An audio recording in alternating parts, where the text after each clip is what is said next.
There's different levels of waterfront. If you're joining us on the Zoom conference, we're going to get started in about 2 minutes. But yeah, no, We're just waiting for a few people to get ready and we'll get started. Thank you, Roger. Thank you, Roger.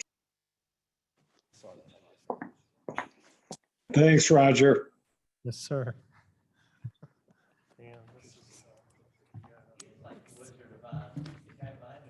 I want to just violates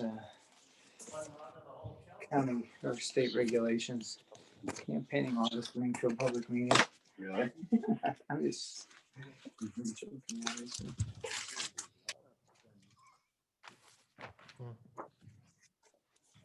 A walk and chew gum in City Hall, isn't it? Not unless you're wearing a mask. They got temperature checks at City Hall? Mhm. Do they? Yeah. no different. Karen, you have Angie Thomas.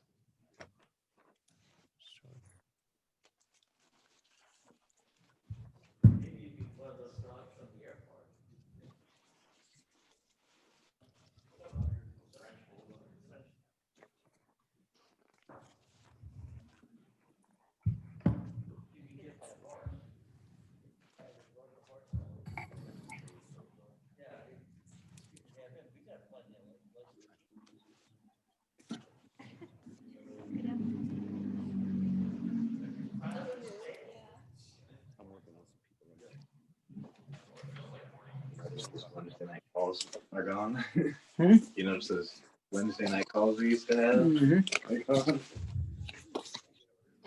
And I figured those were kind of on its last legs after the last year.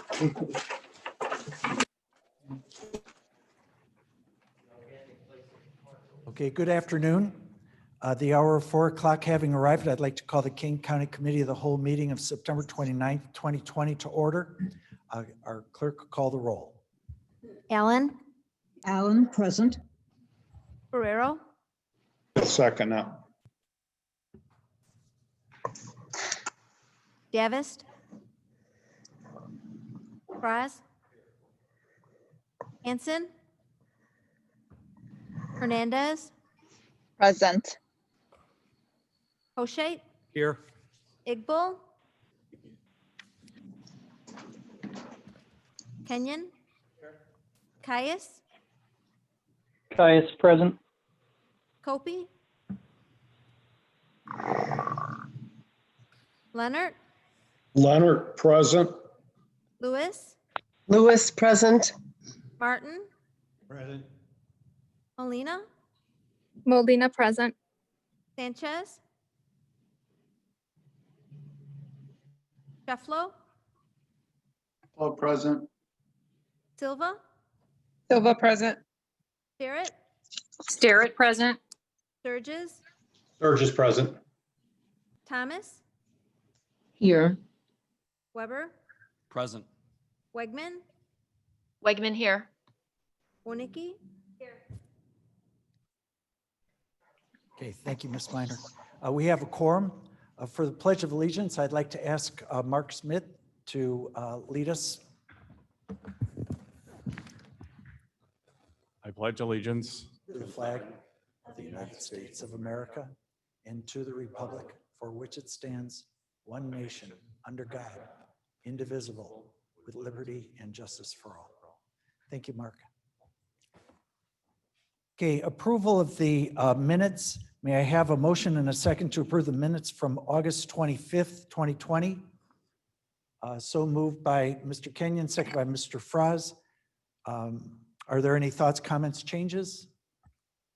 Seeing none, are there any from any participant on the phone? Hearing none, clerk call the roll. Allen, Allen, aye. Barrero, Davis, Fraz, Yes. Hanson, Hernandez, Yes. O'Shea, Yes. Igbó, Kenyon. Caius, Caius, yes. Copey, Leonard, Leonard, yes. Lewis, Lewis, yes. Martin, Yes. Molina, Molina, yes. Sanchez,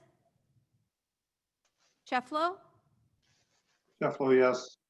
Silva, Silva, yes. Starrett, Starrett, yes. Surges, Surges, yes. Thomas, Thomas, yes. Weber, Yes. Wegman, Yes. Warnicki. Yes. Okay, the minutes are approved. Public comment, are there any public comments from those in person? Seeing none, any participant on the phone? Hearing none, we'll go to the next. We have two areas of discussion today. First is final thoughts on the 2021 budget, both the amounts and the process. This is the train necessarily by statute leaving the station. And so this is an appropriate time for any of our board members to make any final thoughts or adjustments into the solution to a balanced budget for this year. I'll turn it over to John Hoshait, our Chairman of Finance. Mr. Hoshait. Yes, Mr. Chairman, I thank you. I want to thank everyone for participating in the prior committee of the whole meetings where all the presentations were made, and want to thank the elected officials and department heads for their thorough applications. We're now at the difficult part of the process where we have to come up with a balanced budget to propose. Mr. Ronzik is here, and he is prepared to address the committee today with a concept for moving forward.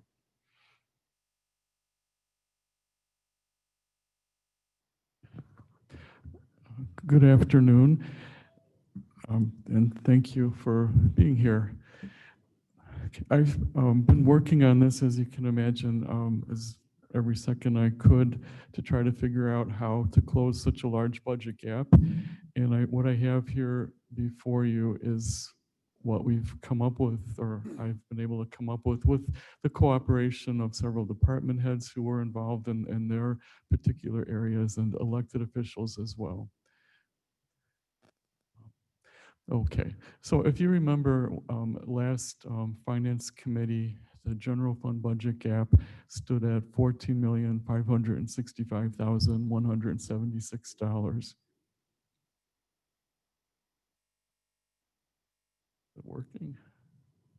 Okay, I just have to press a little bit harder, I guess. Okay, so that's the starting point, and then I'm just going to kind of review with you the things that we've already been able to determine to kind of build into the budget to help bring that gap to a close. First of all, given the huge gap that exists, it seemed appropriate to draw down the balance of the property tax freeze protection fund, which is the $2,530,000. Then we do have the benefit this year of having savings that we'll be realizing from reimbursement from the CARES Act for payroll expenditures that were related to the COVID-19 pandemic. And because we will have that savings, we can set those aside and then draw from them next year. In particular, it would be appropriate to use them to offset the revenue reductions to the separate revenue line items that are impacted by the, I'm sorry, Roger, is there a certain way I should be speaking so we're not constantly popping? Should I be closer, further? Farther away, maybe. Okay. I was afraid I was. Try one of these even. These might work a little better.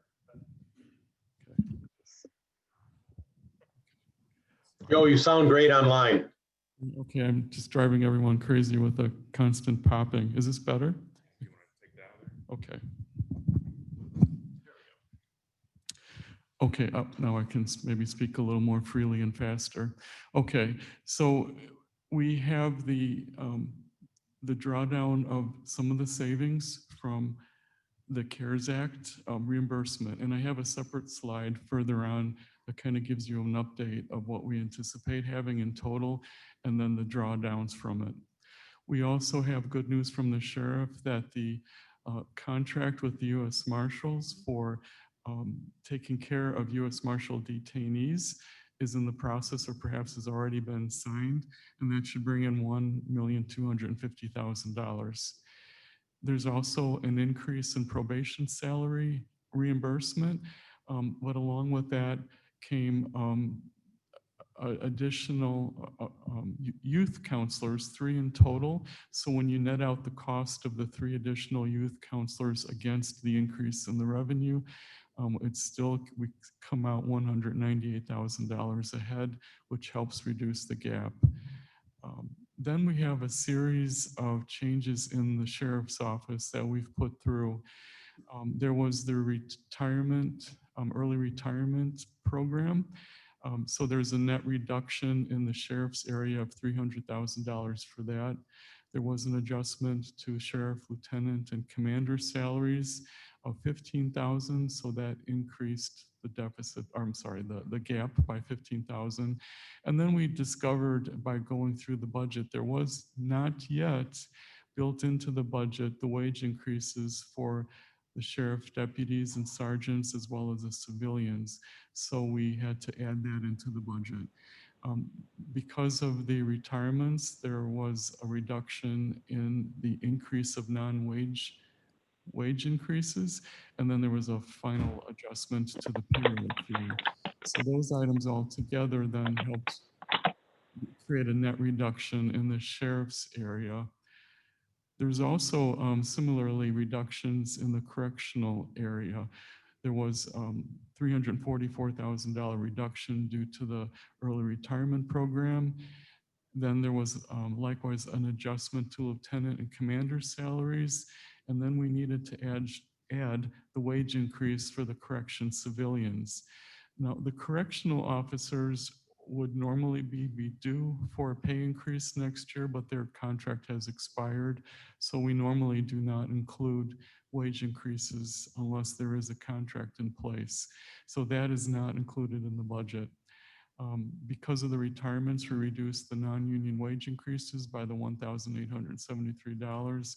And then all of those changes resulted in a change in the payroll accrual of the $209. Then we moved to the court security area.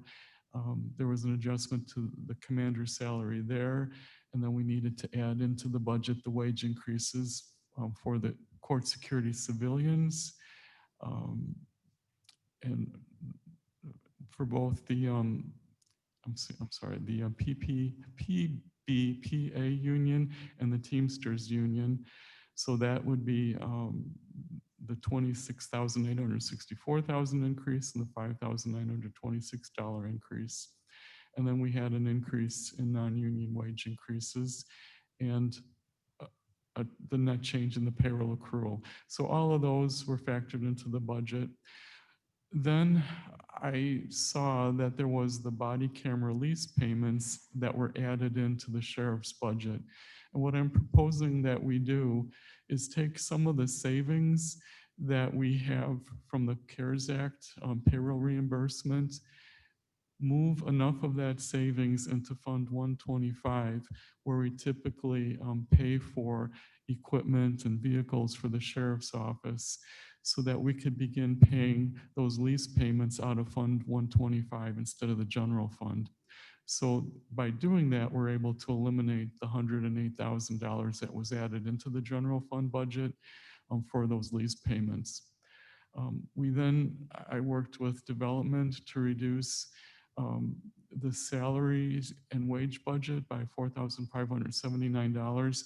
And that was in order to bring it in line with just a simple 2% increase over prior year.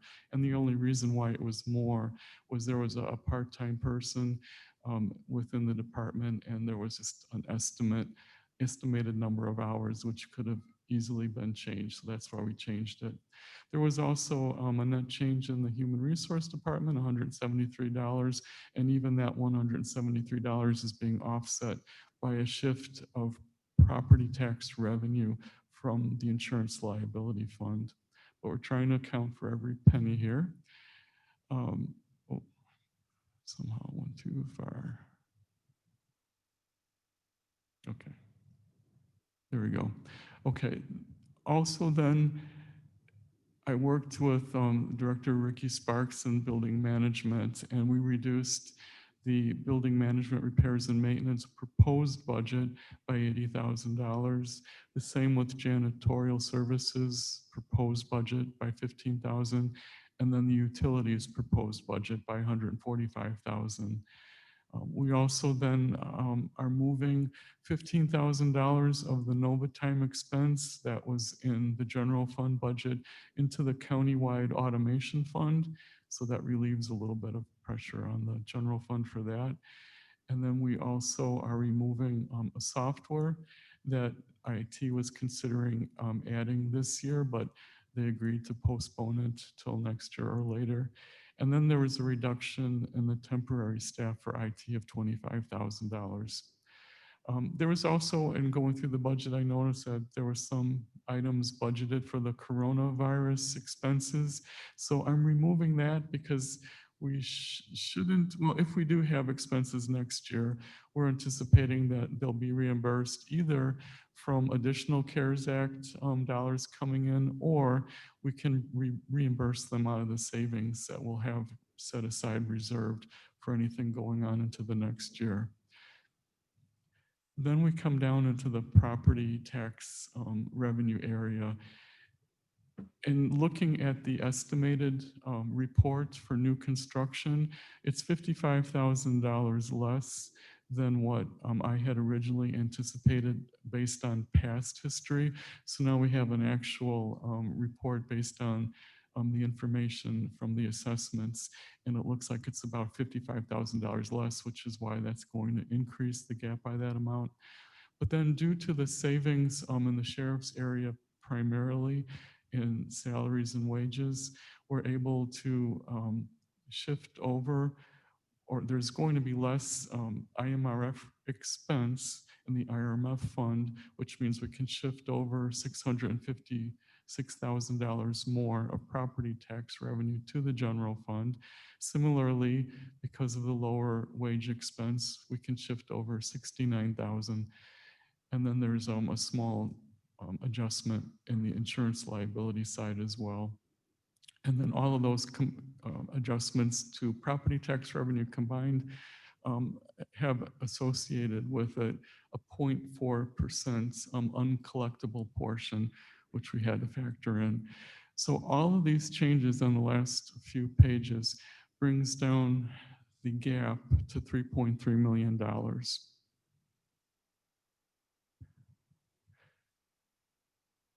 No, there's nothing we can really do at this point about benefits in the sense of health and dental. That's already been determined. So I looked at salary and wages just to make sure that every single office and department was no more than 2% over the prior year after taking into consideration the payroll accrual changes.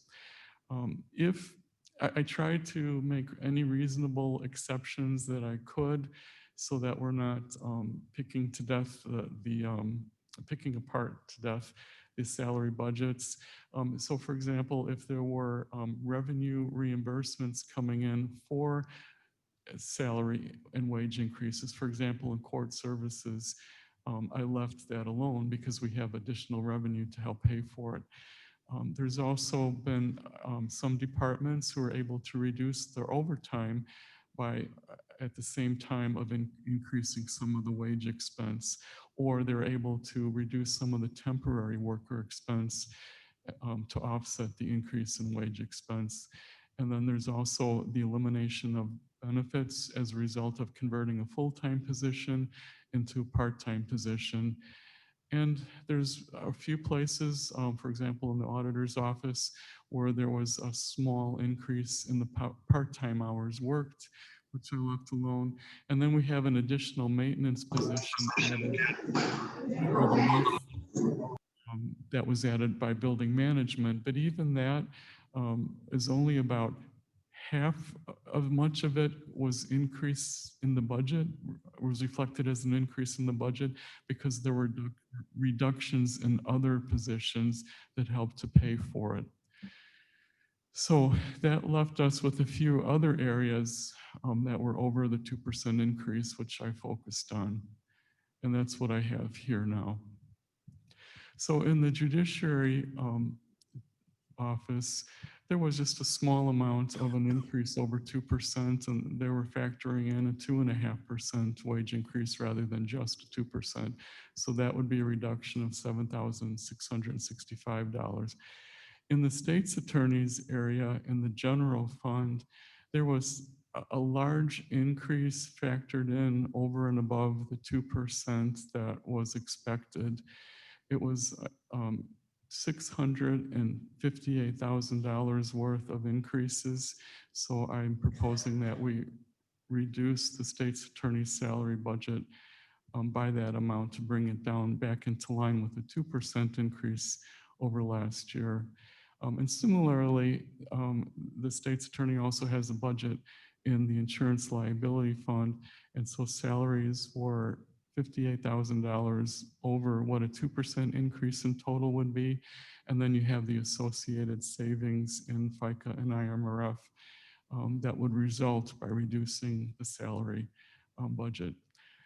And then in the coroner side, they had a $96,000 increase to cover, primarily it was an increase in what are termed like I think it's para-deputies, which are seasonal workers that the coroner calls in as needed. Since it's on an as needed basis, and because there's no way to know how much would be needed, it seems reasonable to remove that from the budget. And then as we normally do at the end of each year, we can certainly do a budget adjustment to cover the expenses that were actually needed. Similarly, in the autopsy budget, it was increased by $150,000. I'm proposing that we bring that increase back down for the same reason that we don't know how many deaths and autopsies there will be. And so we could wait, as we have been doing each year in the past, to find out what the exact amount is and then do a budget adjustment to cover it. So if you make these adjustments, that brings the gap down to the $2.3 million. And what I then did is go through, because now that we've looked at salaries, we've considered benefits, really all that's left is the contractual and commodity line items. And I wanted to go through and just kind of take a look at what's there to see, is there anything else within these areas that we should consider reducing, or if they seemed reasonable. And so I've itemized them here. So you've got an increase in utility expense of $309,000. And this actually, I mean, it looks like a large increase, but it's because we've been under budgeting utilities year after year, and we've ended up having to do budget adjustments at the end of the year. There's a new budget for the MUF building maintenance. There's an increased budget in the elections office of $220,000 for vote by mail machinery that's needed and E-slate, new E-slates that are needed. There's also, because of the large amount of work that's being done on the computer and remotely, and just the general increase in software license expense, there's a lot of software in use by the county, and the increase for next year is budgeted at $216,000. We want to bring the contingency back up to $1 million from what we've used so far this year, so that's at $180,000. Janitorial services, there was a large increase with the last contract renewal. And as we found out, a lower price doesn't necessarily mean that we're going to get good quality. And we've had to change janitorial services in mid-year for that reason. And so this represents a more realistic cost of what janitorial services, a cost increase, I should say, would be. There's repairs and maintenance for sheriff's vehicles, an increase of $130,000. That really is more a reflection of how they've been under budgeted in the past. And now that the sheriff has tried to clean up his budget and be exactly at what's needed, this is based on what the average over the last 5 years has been. So that's why that increase is there. Building maintenance, repairs and maintenance. This increase is there because, again, this was something that was under budgeted, and this was a better reflection of what we've been incurring. Increase in medical, dental, hospital services. This is the realistic increase based on contract renewals. DocuSign software. This is the software that enables us to work remotely and sort of reduce the documentation that's flowing back and forth, and to be able to do signatures online. The benefits administration platform, the $93,600, this is the new system that is in the process of being implemented by HR, and this is the ongoing maintenance fees for that. We have, IT has added a new cybersecurity software program to help manage log files. That's $85,000. There are some subscription services in the state's attorney and circuit clerk area that were not budgeted in the past as a result of budget cuts, so now they're in the budget. And then there's supplies, and this covers a wide range of things for computer supplies, office supplies, operating supplies, printing supplies, and this increase of $70,000 is primarily in the IT, circuit clerk, and sheriff's departments. There's training for sheriff's deputies and correctional officers that's budgeted now for $45,000. SWAT supplies, $40,000. Then here, there's an increase in personnel. It really doesn't belong in this category of contractual and commodity items, but it's just the one item. I just placed it in here, and that's the cost of the additional maintenance person needed for MUF. After having been offset by other savings in the personnel budget. So the net cost increases that $36,000. There's the cost increase for food and for adult and juvenile detention centers of $34,000.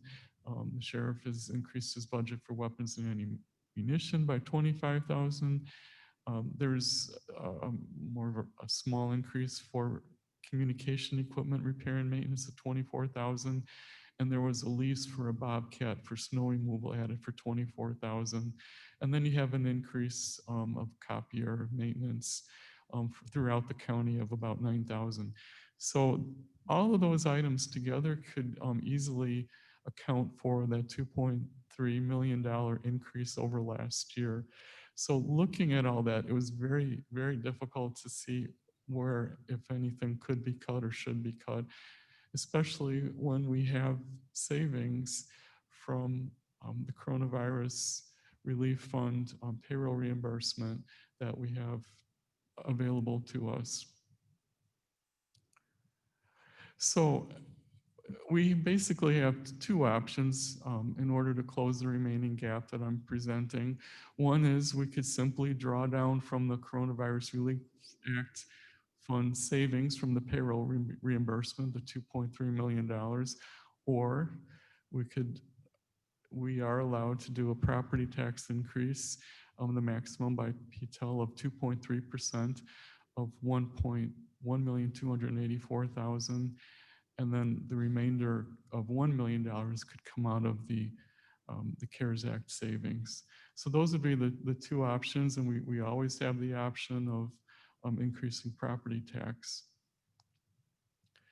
But in order to avoid a property tax increase, especially at this time when the state, the county is experiencing the COVID impacts on the economy, and in order to avoid cutting the budget for those necessary expenditures that we've just reviewed listed above.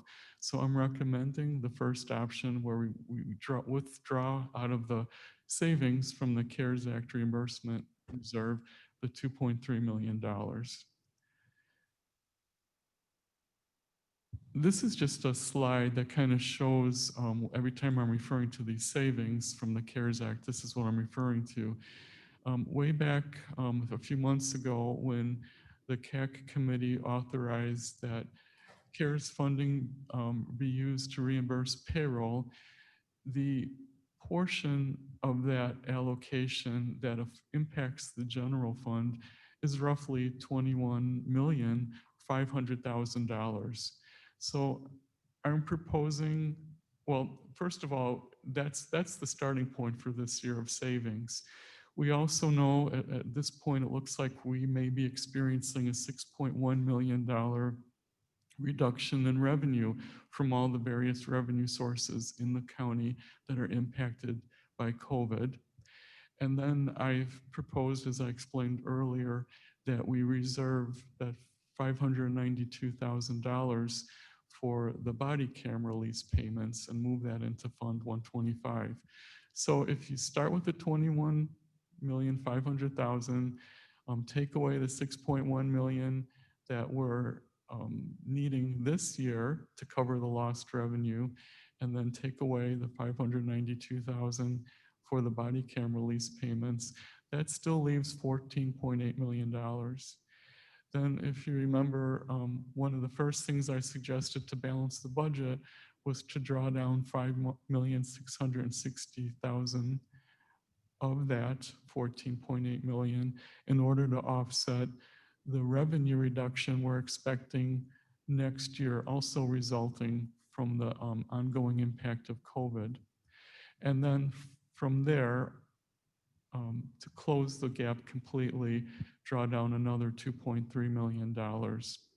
That still leaves us with a roughly $6.8 million of savings that could be used for other things or could be held to help us out in the next year. So what I really need from the board in order to really finalize these items, first of all, I'm just assuming, or I assumed that it was okay with the board to use the balance in the property tax freeze protection fund of $2,530,000. So I would like the board's consent to do that, so I can just go ahead and build that in the budget. Also, the board's consent to use $5,660,000 of the savings from the payroll reimbursement to help offset the lost revenue due to COVID next year. And then to draw down that additional $2.3 million of savings to help close the gap.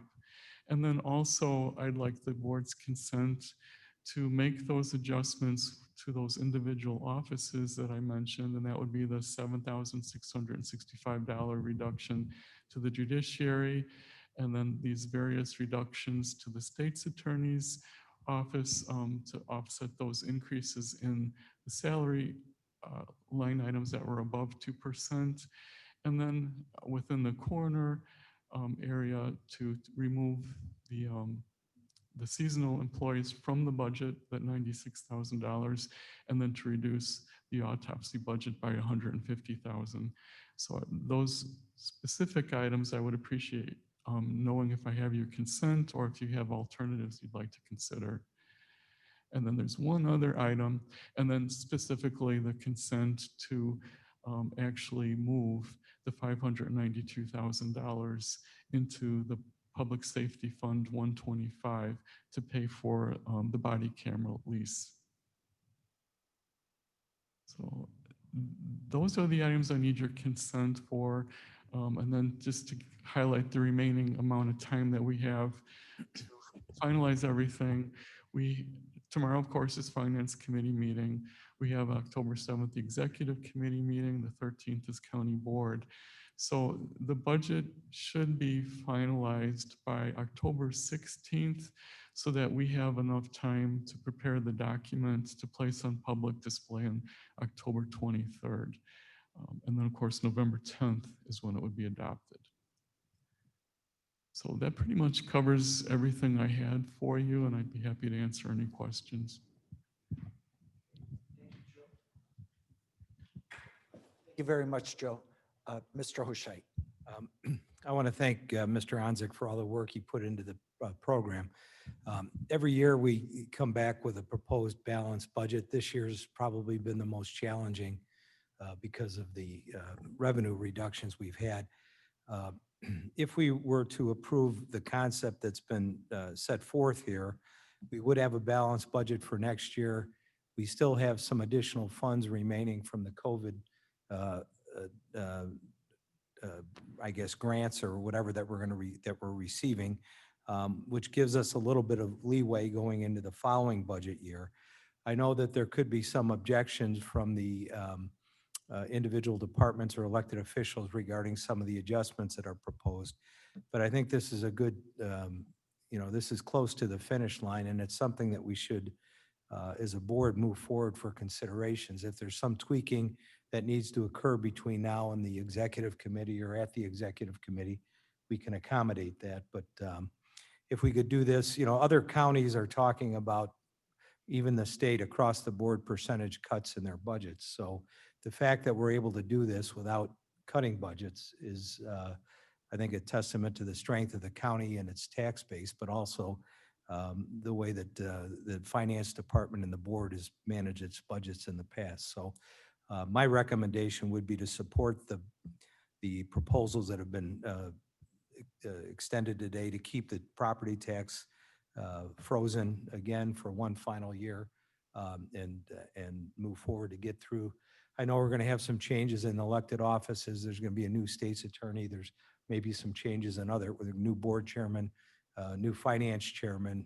So they may have some new ideas that could be dealt with early into the next budget year if there's adjustments that need to be made. But I think this is a good starting point. Okay, thank you, Mr. Hoshait. Are there any comments from board members? Mr. Martin, and then Ms. Wodnicki, and then Ms. Thomas. You're in the batter's box.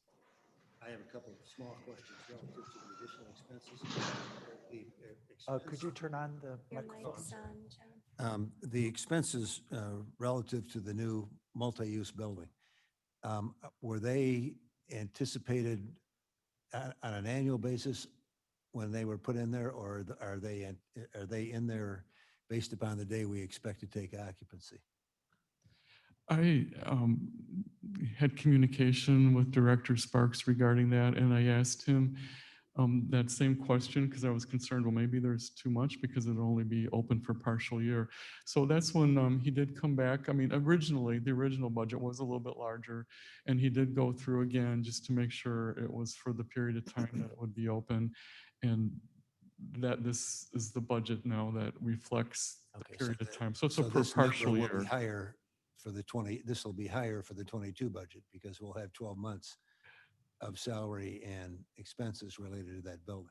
That's true, but then on the other hand, I'm hoping that we'll offset that with lower expenses from, like, for example, the coroner's building that will be vacated and the other buildings that will be vacated. So hopefully we'll come out ahead or break even. All right, and I had one other question relative to the sheriff's vehicle maintenance expense. We've invested, and the sheriff has invested quite a bit of money in new vehicles. Are we taking into consideration the possibility of lower repair and maintenance expense because we're upgrading that fleet? Or am I just, the question is that a valid consideration, and have we got that in the mix someplace? That's a valid question. I did not ask that of him, but I can certainly do that just in case there's more savings there that could be realized. Okay. Okay. Thank you, Mr. Martin. Ms. Wodnicki, and then Ms. Thomas. Thank you, Mr. Chairman. Joe, I just want to thank you wholeheartedly. You said you worked every minute on this and it really shows, and we're very fortunate. So thank you very much. And then thank you, John, and his Finance Committee as well. So great work. Thank you. Thank you. Good. Ms. Thomas. Thank you, Mr. Chairman. Thank you, Director Onzik, for your work. You make it look easy, and I know it's not. Before I ask my question, would you mind just going over like 30 seconds, the reductions in the state's attorney's office? I just want to make sure I'm clear on that. Okay. Okay, the reductions there, it's really a simple matter where I took the salary budget of last year, increased it by 2%, and then compared it to what the salary budget was proposed for this coming year in this budget. And that's where that $658,000 difference comes in. I really don't want to, I could send you details. I really don't want to discuss details, in a public meeting. But I have all of that if you'd like to see it. But really, if you just look at the total budget, it's pretty obvious that there was a large amount, whether it was a mistake or intentional, I don't know. But it's certainly, we should not be more than 2% over last year. So I think it's a correction that needs to be made. Okay, I'll give you a call to perhaps get a little more background, because even though there will be a change in leadership, I'm just wondering what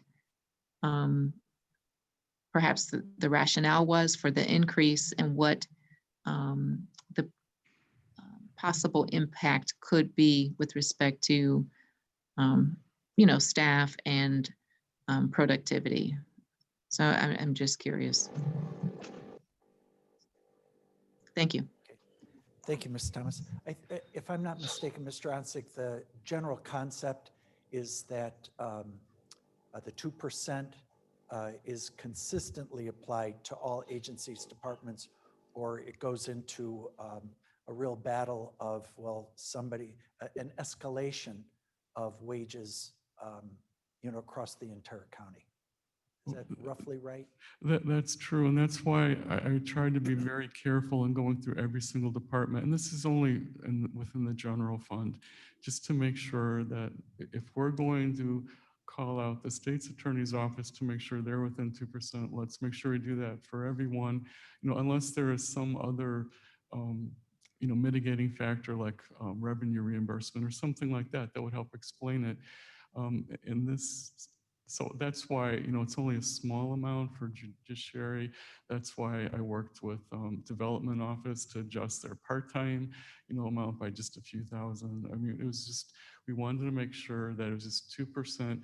The one area that, obviously they have higher percent increase would be, I think circuit clerk based on their collective bargaining agreements, and in the sheriff's area based on their collective bargaining agreements. But they offset those increases by reducing staff. So, and I think that has been said sometimes by board members that, we're happy to approve a higher increase in percentage, but that doesn't necessarily mean we're going to provide budget for that. And they would need to do that by perhaps reducing staff. And in this case, in circuit clerk and sheriff's office, they've done that. And so they actually show a decrease in payroll rather than an increase. Okay. I think that it would be helpful to start that conversation for Ms. Thomas if you'd send over, that work, because I know that it is in great detail. And so if you send that over, then she doesn't have to call to ask for it, and then a conversation would be constructive. Yes. Okay. Mr. Kenyon. Thank you, sir, for your fine work, and we're truly fortunate to have you here helping us. We would be lost without you. So thank you for your good work. Well, thank you. Thank you, Mr. Kenyon. Other thoughts from anybody who's here? Any other thoughts from people on the phone? Mr. Chairman, this is Bill Leonard. Okay, Mr. Leonard. Yes, I just wanted to thank Director Onzik and Mr. Hoshite for their work on this budget. I know it was a painstaking endeavor, but I'm very pleased to approve this suggested recommendation on balancing the budget and going into the year 21. So I support Director Onzik's recommendation. Okay, thank you, Mr. Leonard. Okay, others? Mr. Chairman, this is Deborah Allen. Okay, Miss Allen. I just wanted to say on the same chart that's up on the coroner, we're asking to pull out the part-time salary and the extra autopsy because we simply don't know how much employee time will be part-time employee time will be needed and how many additional autopsies there will be. I just wanted to alert those of us who will be here next year that probably will show up in some form as a budget adjustment. When it did this year, I was very suspicious. And so it helps to say, okay, this is probably going to come. There will probably be some expense associated with this. Just be on the lookout for it. It just helps to be forewarned, and I appreciate that. And Director Onzik, thank you for this amazing amount of work. $14 million looks like such an awful problem to solve. Thank you. Thank you. Okay. Other thoughts from anybody either in the room or on the phone? Okay, hearing none, I have a couple of thoughts. One, Joe, if it wouldn't be too much trouble, would you mind numbering these pages for instance, my guess is you're going to be talking about it tomorrow. We'll talk about it in the future. It'll be easier for people to be able to say, okay, let's go to page 2. And in this case, the page 2 is titled Closing Budget Gap. When we talk about the timeline, this is the moment that people should speak up. Members of the Finance Committee can have their the final thoughts put in, but we are in the final closure steps now for balancing the budget, as Mr. Hoshite said. So, so any other ideas from board members? Now's the time to speak, as opposed to later on, either at executive or at the board meeting. That would be it'd be a good time so that people can consider everything in totality. A question. So on page 2, closing budget gap, the 5.66 million. Can anybody on the CAC, and maybe Mr. Hoshite, you can give us some guidance, confirmation or certification that these expenses are eligible? It's possible that that's already implicit, and I'm just overly concerned. In order to make sure that we can count that in, I believe that one of the steps is the state's attorney's office assuring us that it meets eligibility. Has that? I don't have the answer to that, Mr. Chairman, but I'll certainly get it by the time we have in our executive committee meeting. Thank you very much. And try to get it sooner. Okay, thanks very much. I think the municipalities have the same concerns who've applied and have their funds requests vetted as well. Okay, thank you very much. Let's see. Okay, there's it is a big deal. The next line down, the 1.25 million, the sheriff he's demonstrating a facility with budgets and ideas and turning them into action that benefits constituents at a remarkable high level. I spoke to him earlier today, and he mentioned that out of respect to the members, the chairman of the Judicial and Public Safety and the members of that committee, he would like to present it at that judicial public safety meeting that comes up about mid-October. However, in order to get those savings and that revenue flowing, I would like to ask for guidance from this group today. If it'd be all right if we put it onto the contract and the resolution. It's just a change of the, not just, the main part of what this is it's an increase and improvement that Sheriff Hayne negotiated with the federal marshals. I believe it's $95 a day, and that's what results in the 1.25. But like to present that for discussion at executive committee, take 6 days to think about it, and then pass it so we can get it going at the board. But that's only with the indulgence of the, I see some heads nodding. And so any objection to trying to expedite that for the sheriff's office? Okay, hearing none, we'll follow up and report back on that. Okay, it's over on I think it's the last page of closing budget gap continued. It's the one that shows the budget cap before proposed adjustments at 3.3 million. There is some really good news for members of IMRF. About 3/4 of the way down, it says change and shift to property tax levy IMRF. I know that that's not a real savings. That's just a, which fund it's coming out of.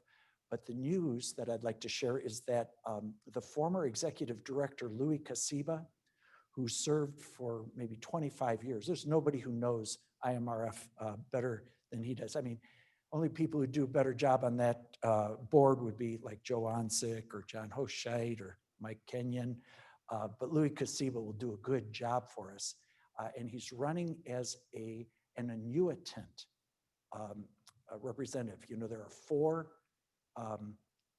let's see, there are 4 management, there's 3 labor, I might have that backwards, and then 1 annuitant. And Louis is running as a retiree annuitant.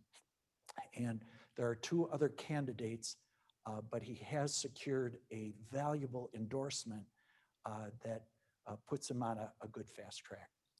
There's nobody who'd do a better job. I mean, folks who are in that plan or look forward to that plan,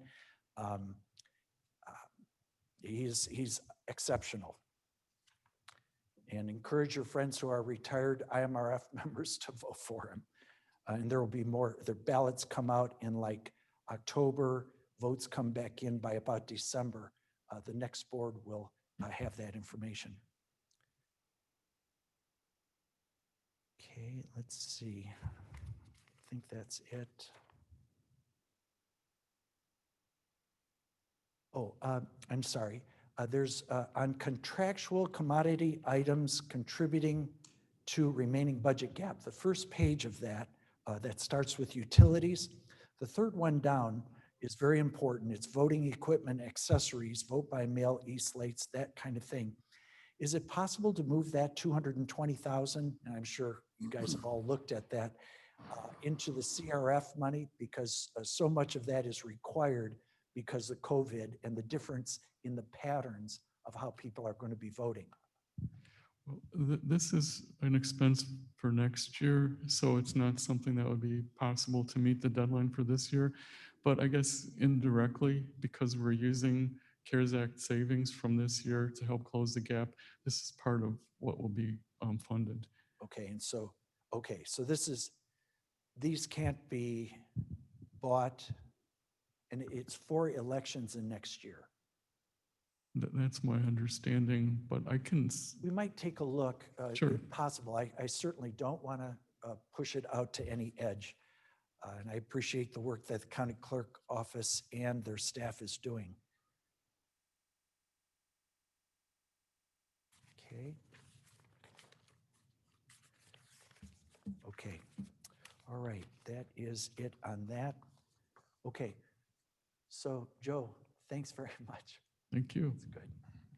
That's good. This time, the people who have served longer on this board than other ones of us, you probably remember that at this time 8 years ago, we didn't have a chief financial officer.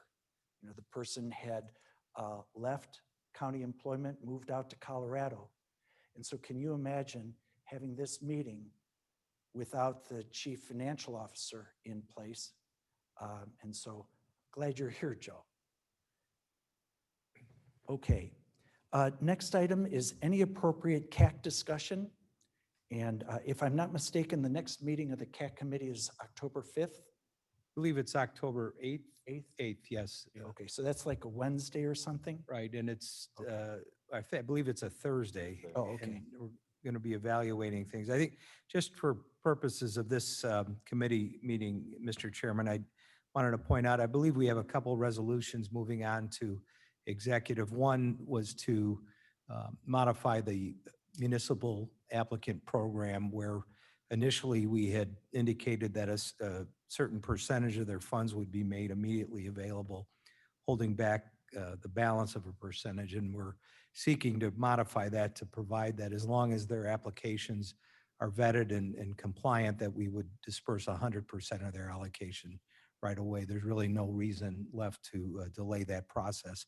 And I believe there's another resolution that may be a housekeeping matter regarding allocation of county funds.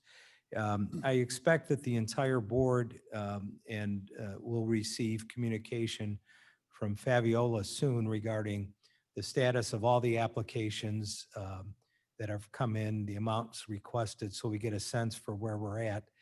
The October 8th meeting is a meeting at which we're going to evaluate and approve some of the, attempt to approve some of the applications, for example, in the not-for-profit area, and then approve disbursements for some of the other areas where their programs have been vetted. So we're getting closer to the finish line. It's exciting that funds will be going out.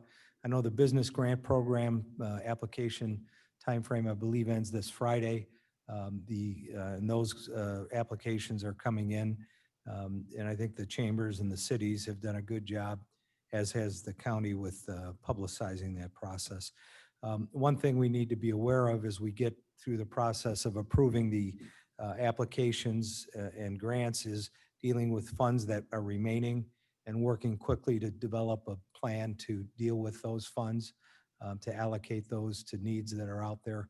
And we will be meeting as a committee and then ultimately as a full board to evaluate what we do with that. But it's a little bit premature because we don't have the end results of all the applications yet. But that'll be coming soon. And that hopefully will be an issue that this board with the current elected parties will resolve completely before the end of our current terms. But there's going to be some carryover compliance work that's going to have to be done with the state's attorney's office being involved. So that's something that as we get through the election process, we're going to have to work on a transition program. That's probably going to be critical. Our finance staff will be intact, which is great, and Mr. Berger's office will remain intact, but the state's attorney transition process is going to be important depending on the outcome of the election. Okay. Thank you. Mr. Chairman, Yes. Surges here. Okay, Cliff. Could we ask, John Hoscheit, could we ask Kane County Connect to put out one last call for the CAC business grants? I know the deadline is coming up this week. We're trying to get as much information out there. I did another Facebook, LinkedIn post today and had literally a dozen phone calls from people saying we didn't know anything about it. If one more push isn't going to hurt if we could do it. Certainly, I can make that request. Perfect. Thank you, sir. Okay. Other thoughts from people who are here in person? Any other thoughts from people on the phone? Okay. We'll follow up on both of those resolutions so that they go through, on the proper tracks. On the second resolution having to do with county funds, that's probably not the one where, within the established budget or within the constraints of the dollar amounts, if a higher priority cannot be attended to, can a next priority be slotted in? Is that what you're referring to? That was one of the issues that Mr. Onzik raised, and we certainly agreed to address, but maybe Mr. Onzik can answer the question. I apologize. The question is, what is the second resolution? I'm sorry, but I don't know about what would be included Right, in so- the resolution. I haven't seen it. Okay, so maybe it's just the one resolution that we're talking Well, about. I think that it's what you've raised, I think it's important, and it's a good thing that if we can give guidance, because I know Mr. Onzik requested clarification. Initially, there was just some reallocating of funds among various accounts, but there is a concern with the county request that if we can't accomplish one approved expenditure, that we'd be able to adjust it within our budgeting process. And that resolution certainly had the support of the committee to move forward. So if it's appropriate to draft that, we can either bring that, I would ask that we bring that to exec in our placeholder slot so we can move it forward. I think that's wise. I'm going to call on the Wizard of Oz, No. the man behind the screen, Mr. Fonstock. For one of the things we had addressed with, I'd sent it to Joe Onzik and Chairman Hochheit of Finance, was the flexibility question. We have some things that we don't think will make the December 30th deadline, so we were deferring those and picking up a lower priority. And just because of the formality or the action of the board, we wanted to make sure that that flexibility and that request to have those maybe added as an amendment to Exhibit A of that resolution would be something the board would accommodate before we proceed to commit to something like that. These projects are hundreds of thousands of dollars, so we obviously want to make sure that we're doing what the board would approve of. And the spirit of the approval at the committee was limiting based on limited resources. And now if there's, there wasn't any discussion about eliminating any of the items that were on the list. So I don't think there's any objection, and maybe we can combine the two into one resolution, or have two resolutions if it's needed. Good. Okay. I had sent that to you, Joe. I don't know if you had a chance with all the budget to read it, but I've seen it, but I know I do have it. okay. Right. It especially affects IT and then building management, and also Barb Jeffers in public health. So I think you're getting a step ahead on that one, anticipating optimizing how it's spent. Well, and the same question, in fairness, it relates to those expenses being approved, just like the budget expenses being approved that we talked about earlier. So I'll get an answer on those as soon as I can. At executive Yes. committee. Yes, I agree. Okay. Other thoughts or comments from anyone? Mr. Chairman, this is Deborah Allen. Yes, Ms. Allen? May I ask that Exhibit A be sent out again to all of us? It was referred to as an attachment in documents that I saw, but it wasn't necessarily attached. And it would be helpful to see Exhibit A again as we are going down our list and getting these things accomplished, if that's possible. Okay. Mr. Onsick, would you be able to do that? Yes, I should do that. Thank you. Okay. Thanks so thank you, much. Ms. Allen. Other thoughts or comments? Okay, hearing none, seeing none. There's no need for executive committee today, or executive session today. So may I have a motion and a second to adjourn? So moved by Mr. Kenyon, second by Ms. Wonicky. Do I have to take a roll on this, or voice? Okay, so all those in favor of adjournment? Aye. Say aye. Aye. Aye. Those opposed? Aye. Those opposed, nay. Ayes have it, we're adjourned.